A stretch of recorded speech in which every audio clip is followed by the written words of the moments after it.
इस बीच सीधे रुक करते हैं, हमारे साथ हमारे सहयोगी आशीष कुमार सिंह मौजूद हैं। आशीष कुमार सिंह से जानते हैं। आशीष, ये खार्किव के लगातार जो वीडियो सामने आ रहे हैं जिसमें नजर आ रहा है खार्किव पूरी तरीके से दहला हुआ, ऐसे में वहां फंसे छात्रों से ये अपील की जा रही है कि 9:30 बजे तक आप खार्किव छोड़ दीजिए। क्या उनके लिए किसी तरीके के इंतजाम भी किए जा रहे हैं खार्किव से निकालने के लिए उन्हें?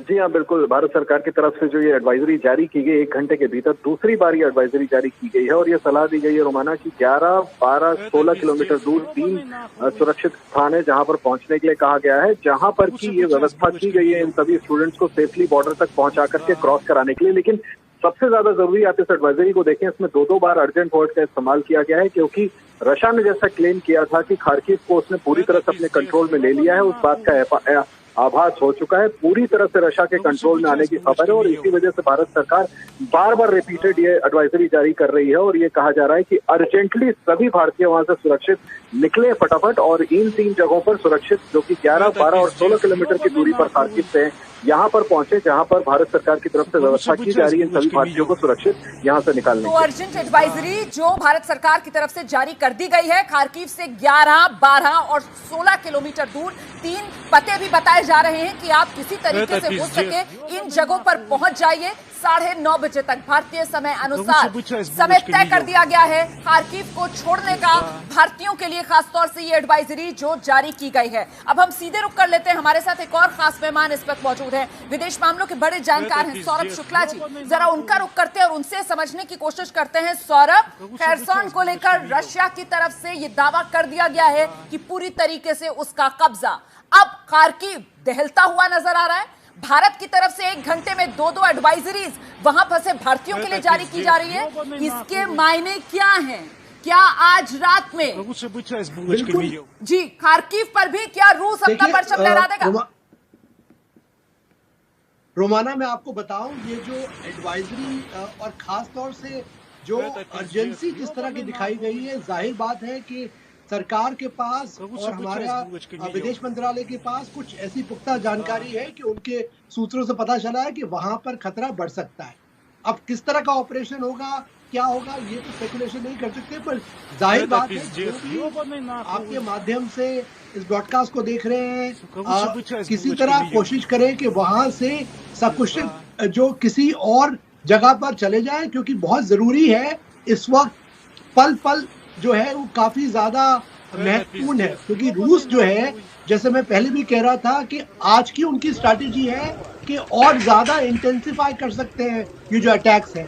और खार्किव जो है वो उन्होंने, व्लादिमीर पुतिन ने एक अपना मंसूबा बना लिया है कि वहां पर जो विजय है वो हासिल करना उनके लिए स्ट्रेटेजिकली बहुत जरूरी है जी। तो इसीलिए बहुत जरूरी है कि हमारे जो भी नागरिक वहां हो, हालांकि काफी को वहां से निकाल लिया गया है, पर किसी तरह वो सेफ्टी पर चले जाए। और ये जाहिर बात है, ये जो एडवाइजरी मैं आपको बताऊं कि इसका एनालिसिस मैं यही कर सकता हूं क्योंकि बार बार जो किया जा रहा है, क्योंकि हमारे जो एक्सटर्नल इंटेलिजेंस एजेंसीज हैं वो भी बाकी इंटेलिजेंस एजेंसीज के साथ पॉइंट टेकन। आप ये कह रहे हैं कि समझना इस बात को चाहिए कि वाकई में इस तरीके की खुफिया जानकारी होगी भारत सरकार के पास कि कोई बड़ा मंसूबा रूस ने पाला हुआ है, खासतौर से आज रात में ही खार्किव को लेकर, जिसकी वजह से एमईए की तरफ से 1 घंटे में ये 2 एडवाइजरी जारी कर दी गई है। और इस बीच एक और बड़ी खबर, युद्ध के 7वें दिन नाटो की तरफ से कहा जा रहा है कि वो चुप नहीं बैठेगा, रूस को जवाब दिया जाएगा।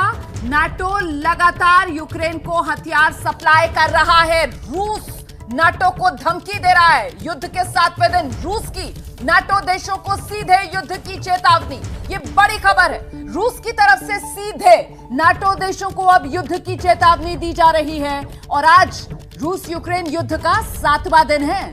आज ये बात रूस की तरफ से कही जा रही है और जिस समय ये बात रूस की तरफ से कही जा रही है, मुझे लगता है कर्नल दानवीर बेहतर बता पाएंगे कि अब जो युद्ध भूमि है वो यूक्रेन के अंदर भी पूर्वी यूक्रेन से खिसक कर पश्चिम की तरफ बढ़ रही है। आज दिन में हम इसका जिक्र भी कर रहे थे। जी हाँ, बिल्कुल। जैसे जैसे ये युद्ध जो है आगे बढ़ता जा रहा है, जैसे जैसे ये पश्चिम की ओर इसके कदम बढ़ते जा रहे हैं, वैसे ही पूरे यूरोप की शांति और पूरे विश्व की शांति जो है एक तरीके से क्वेश्चन मार्क में आ जाती है। और साथ ही साथ क्यों हम भूल रहे हैं कि अभी विदेश मंत्रालय रशिया के मंत्री उन्होंने एक न्यूक्लियर धमकी भी दी है एक तरीके से। तो ये पूरे इस डायमेंशन को इसको पूरा चेंज कर देता है जो अभी हम खार्किव और कीव और जो यूक्रेन की लड़ाई देख रहे हैं, क्योंकि जैसा सौरभ ने कहा कि ये रशिया के लिए बहुत बहुत अहम है यूक्रेन, और यूक्रेन में वो बिल्कुल किसी हालत में नहीं हार सकते चाहे कुछ भी हो जाए। और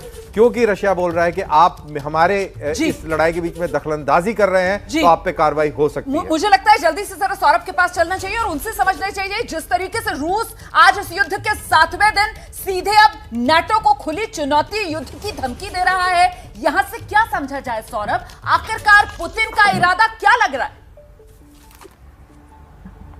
देखिए, एक चीज मैं आपको बताऊं रोमाना कि व्लादिमीर पुतिन इस बात से बिल्कुल तिलमिला गए हैं कि उनकी जो कैंपेन थी, जो 48 घंटे में वो सोच रहे थे कि हम लोग बिल्कुल ही ओवररन कर देंगे यूक्रेन को, वो बिल्कुल जिसे कहते हैं कि उसको उसमें बिल्कुल कामयाबी नहीं मिली है। और मैं आपको बताऊं कि आपके पास कर्नल दानिर भी बैठे हैं, वो मिलिट्री स्ट्रेटेजिस्ट हैं।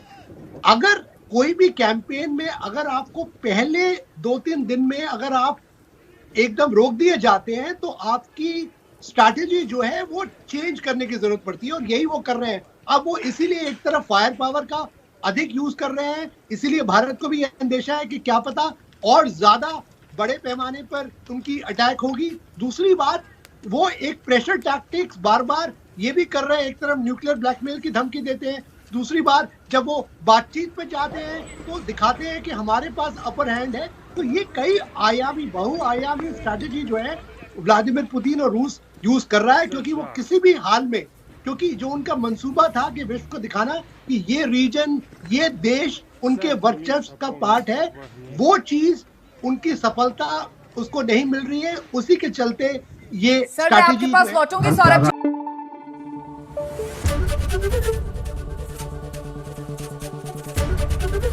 एबीपी न्यूज आपको रखे आगे।